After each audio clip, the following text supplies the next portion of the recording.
We begin tonight with breaking news from Colorado, where the state Supreme Court has just disqualified former President Donald Trump from Colorado's 2024 primary election ballot. In its ruling, the court cited the 14th Amendment, finding that Mr. Trump engaged in insurrection for his role in the January 6th attack on the U.S. Capitol.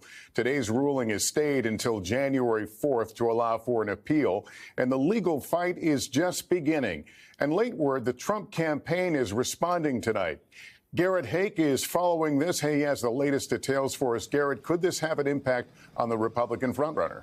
It absolutely could, Lester. This is a stunning decision here from the Colorado Supreme Court, which tonight ruled that former President Trump is disqualified from serving as president again, citing his actions on January 6th, then ruling that, quote, because he is disqualified, it would be wrong to allow him as a candidate on the Colorado primary ballot.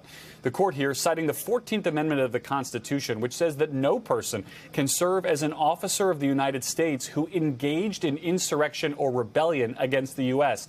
The Trump campaign tonight calling this decision completely flawed and vowing a swift appeal to the U.S. Supreme Court. Now, all of this comes as other state courts have heard similar challenges but ruled in Mr. Trump's favor. This ruling, Lester, has been temporarily paused pending Mr. Trump's appeal. Thanks for watching. Stay updated about breaking news and top stories on the NBC News app or follow us on social media.